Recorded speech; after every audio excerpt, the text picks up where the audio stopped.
Hello everyone, my name is Christian. Welcome to my hobby blog. Holy fuck.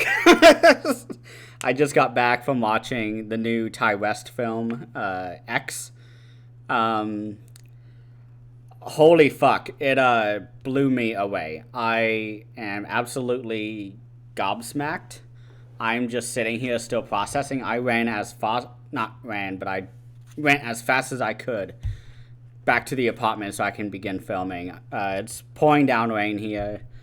That was the perfect mood setter for me for watching this movie in theaters. I could hear the rain above my head hitting the roof of the movie theater, and I was just like, oh my god, this is going to be amazing. I had heard about this movie a lot. I was really debating on going to this, and finally I was like, you know what, I'm just gonna go. And so I quickly drove home, put away my bike because it was kind of in the back seat, and I was like, I don't want it stolen or my car broken into, just in case. So I had to run home really quickly, but it served really well for me because I skipped all the credits for the most part. I saw the Jordan Peele trailer before watching this movie, and I was like, okay, I'm sold already. I mean, I love Get Out, but we're talking about X here. X is a movie about these adults. They're ranging from early 20s all the way to the 40s. It's a very small film crew. They are seeking to make sexploitation films that are tasteful, as they say. They want to make films, and the director of it, the entire movie is him going, "Come on, guys, we're making a film," and he's just like completely delusional. He is one of many people in this movie, and I was looking up the cast because I was like, who are these people? I've never seen them in my life. And there's a guy in this movie who I was like, I know this guy. Like, I know his face somewhere. And it ended up being fucking Kid Cudi. Oh my god, the rapper.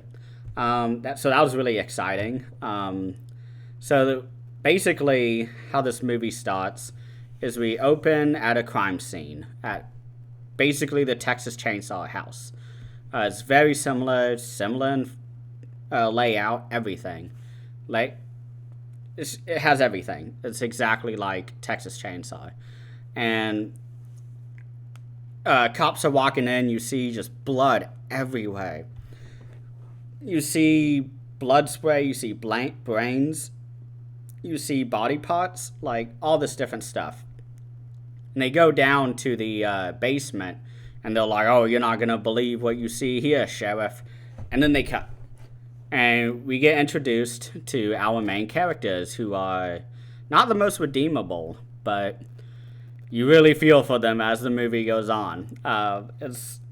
It is absolutely insane. I will have a spoiler section where I talk about the reveals, but from then on, the shooting the sexploitation film at a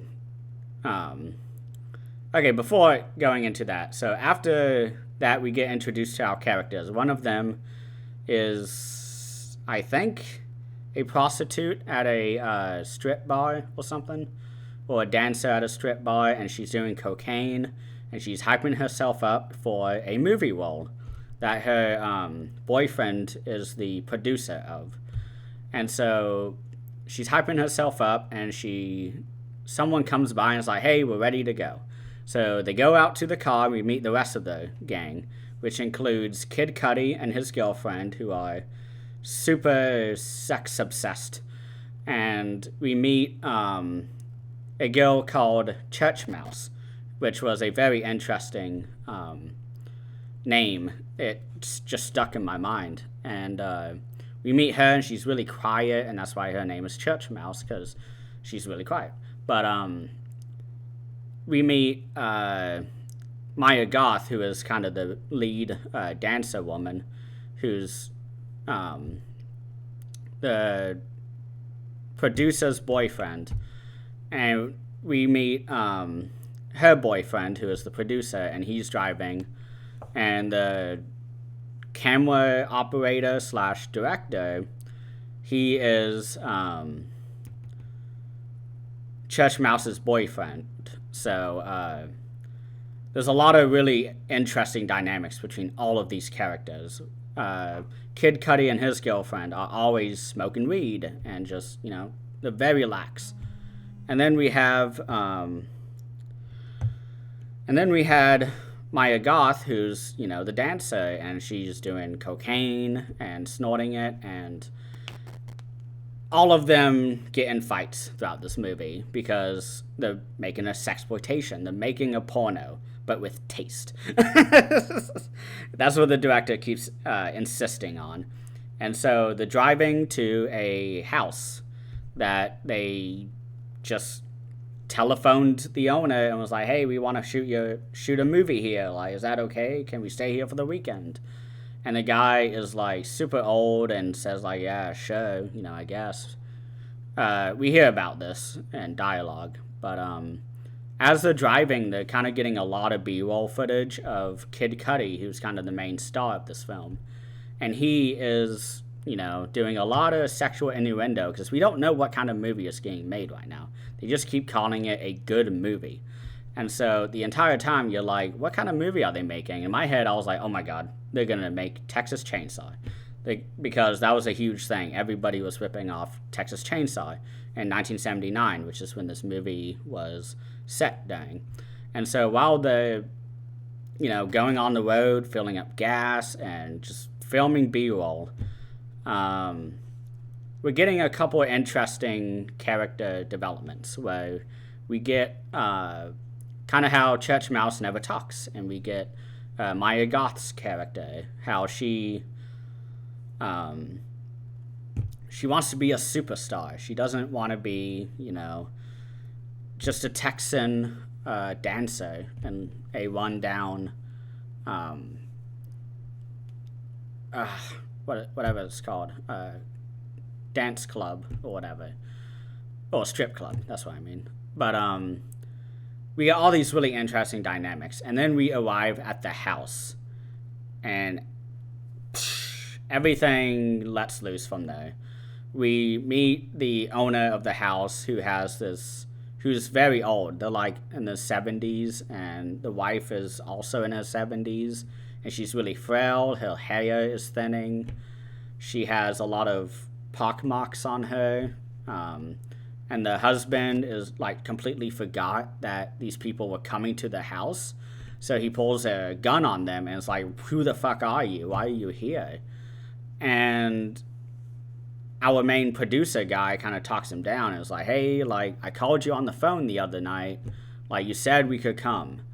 And he was like, oh, yeah, I remember now. Yeah, you're in that house down that way, by the pond. And from there, they immediately shoot the sex scene. And before they film the sex scene, I'm still processing this film. But one of our characters kind of walks into the house when the husband leaves a few hours later, as they're still kind of unpacking and doing everything. And one of our characters, I think it's Maya Goth's character. She walks in, she has a little bit of lemonade with the old lady, and the old lady is quite weird. Quite weird, to say the least. I actually felt very sympathetic for her for most of the movie. And it's really hard to go into it without spoilers, but I will save that for later. So Maya Goth finishes her tea or lemonade, and she's like, hey, I'm going to go back to the house. We got to finish unpacking. I got to meet my boyfriend, so on and so forth. And the old lady is like, oh, just look at yourself in the mirror. Aren't you just so beautiful and pretty? And my gosh, I remember when I was pretty, and she's just very self-deprecative. And she's just not, she's just putting herself down. And she kind of touches Maya Goth's shoulder and kind of, starts trailing her fingers down. And Maya Goth is like, excuse me, like, what are you doing? And so she leaves, and the old woman just kind of looks on, and we get a lot of shots of her just staring at our characters. And we don't know why at this point. And as the movie goes on, everything is revealed, and it is absolutely bonkers. And while they're filming the porno, they keep seeing like silhouettes like in the window and in peepholes. Like you'll see there's a peephole or whatever, and there's no shadow or light coming through. And like after the sex scene is filmed, suddenly there's light, and they're like, wait, like what? Why is that happening? Oh, that's weird. And they move on. And oh my god. There's a really great scene while they're shooting the porno, because Maya Goth, they're making a movie called The Farmer's Daughter. So it's very 70s sexploitation. It's kind of amazing how this just hit every fucking nail on the head for me in terms of being such a great tribute to this era. But there's a scene where Maya Goth, while she's dressed as the farmer's daughter, just kind of starts wandering around the land. She finds the pond, and she's just kind of sitting by the pier. She jumps in, she's swimming around, and we find out there's a alligator, crocodile. There's a giant reptilian with a giant tail and a big jaws, and it goes like this. I don't know which one it is. I assume it's an alligator, maybe crocodile. I don't really get the difference. But it's there, and we get this amazing overhead shot where we see her swimming towards the pier, and it's just her kind of swimming. I'm trying to do this off camera or on the camera, but it's her like over here, and she's moving this way. And then just off camera, we see the alligator gaining up on her, and then she gets out, of course, and she has no idea. She doesn't know there's an alligator in there. And soon after, like, that same scene, we get the old woman who is like, hey, like, you know, you're so pretty, and, you know, all this stuff. And she's like, oh, okay, thanks. We're going to go shoot our movie now. Okay, bye. And we see the old lady from over her shoulder watching the porno of them filming it. And there's this quick second where maybe it's Maya Goth when they were filming the farmer's daughter scene, is that Maya Goth is on top and she's having sex, and she's like looking over her shoulder, and it for like a second it switches to the old lady having sex with the man, with Kid Cudi, and immediately you're like, oh, I think I know what this movie is about. And from then on, it becomes a horror film that is very bloody. It is very reminiscent of the 70s sexploitation. It turns into basically Texas Chainsaw. Without further ado, let's go into spoilers. The wife is completely touch-starved. She hasn't had sex in many years, and the husband helps her find better men who can actually have sex, because he has a really bad heart, and she is just absolutely desperate. She is killing the men in this movie, and the first kill in this movie is fucking amazing. I loved it. Church Mouse decides that she wants to be part of the porno, and her boyfriend is very controlling and is like, no, fuck no, I'm not allowing this. Like, you're a better woman than the other woman here. And the producer's like, hey, what the fuck? Like, that's my girlfriend that you just, like, shit-talked. And he's like, oh, I didn't mean it that way. And he's like, yeah, well, don't ever say that again. Like, I'll punch the shit out of you. Because everyone's, like, kind of angry at each other, and they're trying to break into the home video market, which is really fun. But, so Church Mouse films her porno scene getting fucked by Kid Cudi, and we don't see it. I guess we don't see it. I don't remember seeing it. Maybe I was still completely blindsided by the murder that was happening. But, so the boyfriend leaves, and he's being all pissed off. He's like, I'm going to take the car with me. You know, so it's so referential to the 70s horror. And so he gets in the car and he's like, he turns it on, he starts driving, and the headlights hit the old woman. And she's just standing out there in the middle of the night, like 2 or 3 a.m. And she just has like a nightgown on. And she's just kind of standing there like this. And I really thought it was going to become a demon movie, and it did not. And I'm so happy it did not, because what actually happened was a whole lot more terrifying, and one that, like, there's a hilarious scene later on of our main character, Maya Goth, just scrubbing herself down with a sponge and just completely disgusted, which I'll go into later. But that's about how I felt leaving the theaters. I got to take a shower. And the fact that I saw it in theaters was just, fuck yeah. I don't think I've ever seen such a disgusting movie in theaters. This is like seeing Salo in theaters. But, so he gets out of the car and he's like, oh, lady, like, what's wrong with you? Is everything okay? And she's like, oh, just tell me I'm beautiful. And he's like, oh, old lady, that's a little weird. And, you know, it's just your typical, like, setup.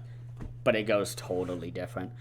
And she ends up, like, kind of starting to hug him and is rubbing him and just trying to have him touch her, just hold her, just anything.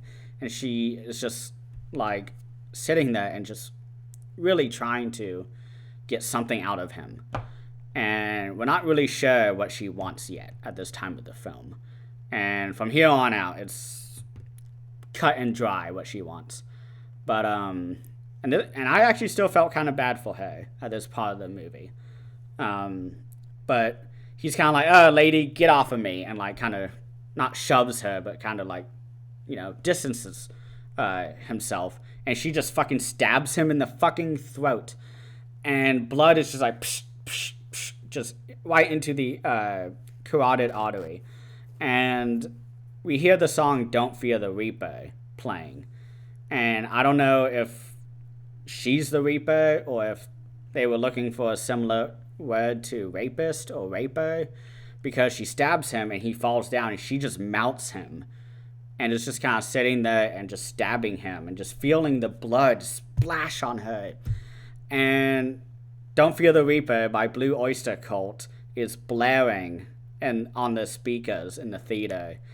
And I was sold. I was completely sold. Like, I loved the movie for the most part, but I was kind of like, we're still a little too early to really decide whether this movie is going to be great.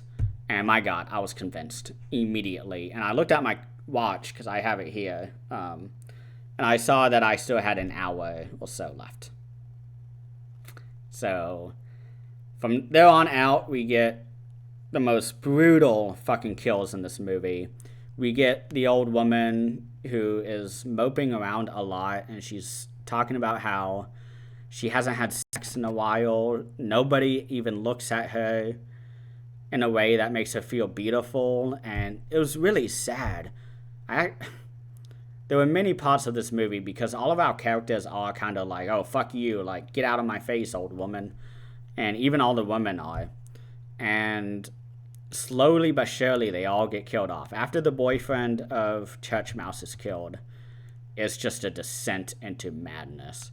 And we get eye stabs, and she like, oh my gosh, she's just, oh my God. There was some really disgusting gore in this movie. And I am not at all averse to blood. But there was some really disgusting parts, and I loved it. The fact that I saw it in a theater just really added to it for me, my love for this movie. There's a really, from there on out, it's just, they are killing them one by one, and we find out that the husband is an accomplice and helping her cover up the crimes. And we get this, I don't know if we're supposed to feel this way, but I felt completely sympathetic to both of these elderly people, because the old woman just undresses herself and, like, lays in the bed with our female characters while they're asleep, and is just kind of like touching their shoulders, just trying to feel anything.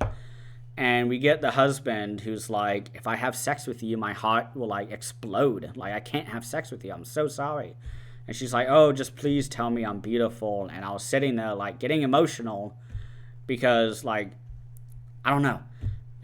I didn't think I would ever be sympathetic for them. There were a few parts where our characters would just treat them like shit without knowing that their friends are getting murdered in the meantime. Where I was like, you go, girl. You kill those young fuckers. Like, they just get to have sex anytime they want. And she actually has a really great monologue about that towards the end of the movie. But, oh my god. We even get a really great Texas Chainsaw scene in the beginning of the movie when they're driving to the house and there's a traffic accident, except instead of just two cars hitting each other and dead bodies, a cow has been completely exploded after a tractor trailer hits it. And they're shoveling the guts off of the road, and everyone's looking at it just like throwing up. And I completely forgot that scene until just now, and I just remembered it, and I was just thinking to myself, like, wow, that really set the tone of them just shoveling meat like off the road. It was absolutely amazing. I loved this movie. Ty West is a director who I thought I didn't know, and I looked him up, and he's done VHS, which was, I love the first part with the vampires, seductress woman at the bar. I also loved ABCs of Death, which he did, which I don't think I've ever finished to this day. Maybe it's time to finish it because, oh my god, this guy has ideas. I loved it. But there's a part where our main woman, Maya Goth, her boyfriend has been murdered at this point. His eye got gouged out by the old lady.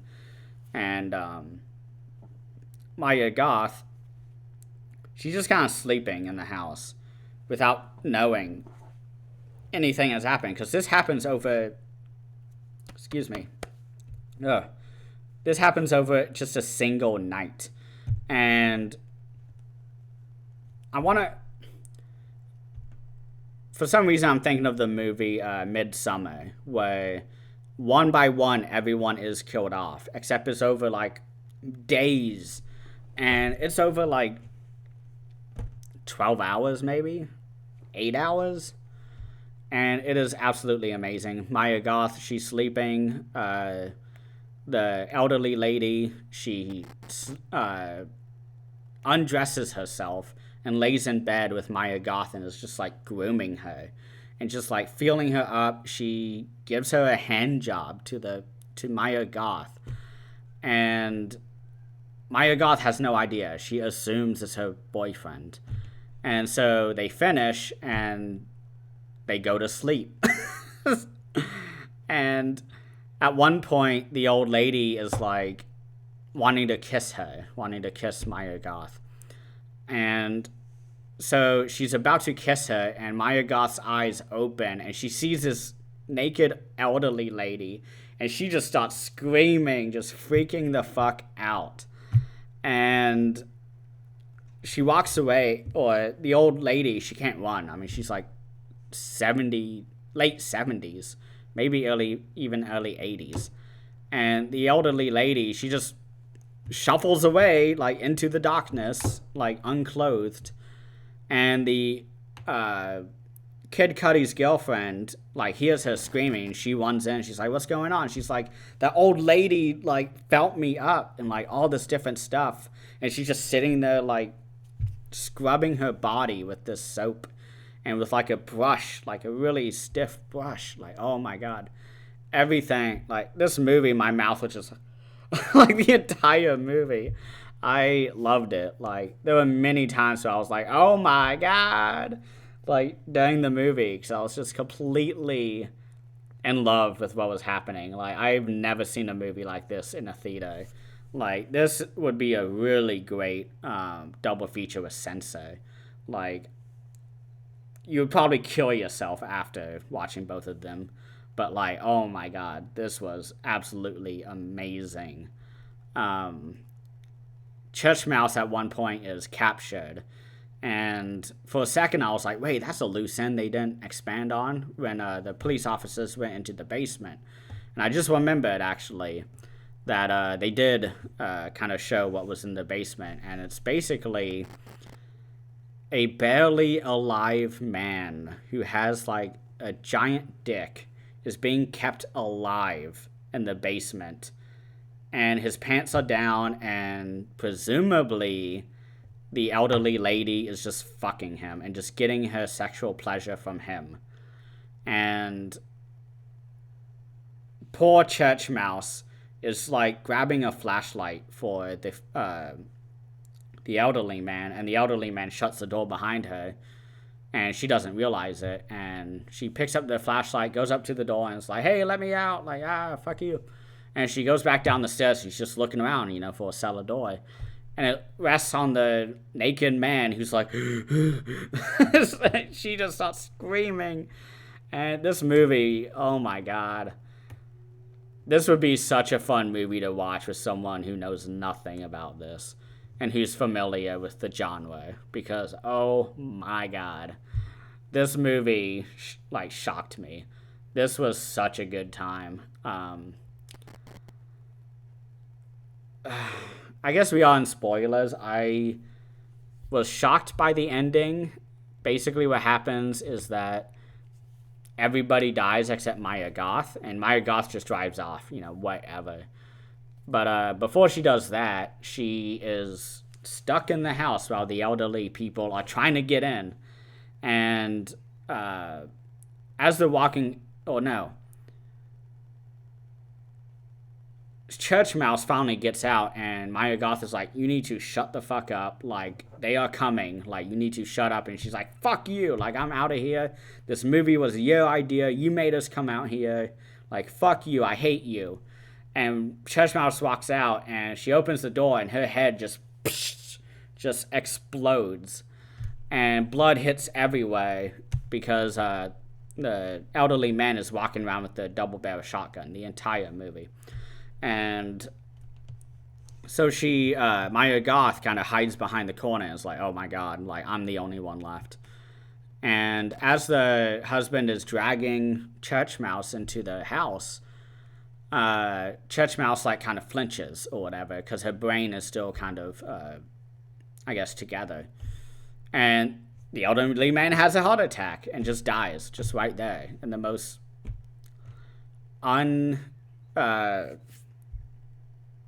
unexciting way. But it worked so well because he is an elderly person. They established throughout the movie that he has a weak heart. And so, I mean, I was very happy about it. I did feel bad for the wife, though, even though this is like the very end of the movie, because she wasn't able to get the love that she wanted. Her husband died, and all this stuff. And throughout the movie, she is in the mirror, in her bedroom, combing her hair and looking at old pictures of herself when she was very beautiful, when she was with her husband, who was, very handsome, all this stuff. And the old woman's just sitting there, just like crying, like, oh my God, please help me, please help me.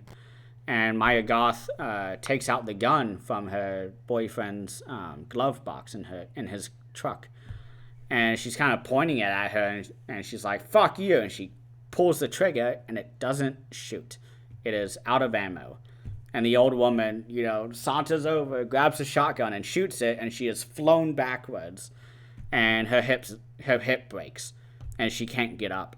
And Maya Goth, she isn't shot, thankfully, because that would be very dismal if all of our characters died. It would actually be kind of awesome. As a real gut punch, because this movie, my stomach was clenched the entire way. But she is like, fuck you, old lady, I have the keys now, I'm getting the fuck out of here. And so she gets in the car, and she backs up and just watermelon crushes the old lady's head, and we see it in full detail. And then she drives over it again, and we see her, like, brainstem just fall. It is so disgusting, and I was sitting there just, like, covering my eyes, and I don't ever do that, ever. There are very few movies where I cover my eyes, but that was part of it. That's the first time ever I'd seen an elderly lady murdered so violently, and I just felt, warm inside. I was like, this is such a unique movie. This is one that I will never forget. But Maya Goth drives off, and the cops show up, and we get, the credits soon after. Oh no! Oh my gosh! Okay, so the ending is absolutely perfect. I completely rescind what I've said. The cops show up, and it continues on from the intro of the movie. And one of the police officers finds the camera they were shooting the porno on.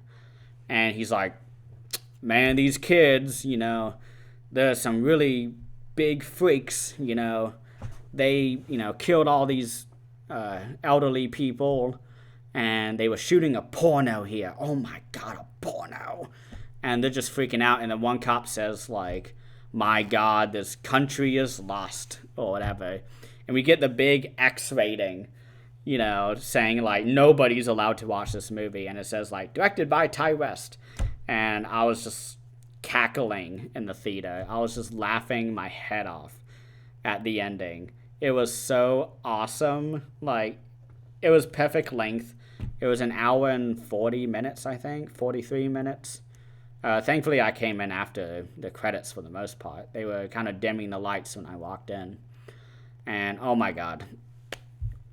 Loved this movie. I had heard rumblings that one of the companies, Arrow, Vinegar Syndrome maybe, had the rights already to, like, release it on disc. And I hope Vinegar Syndrome does it. Oh my God.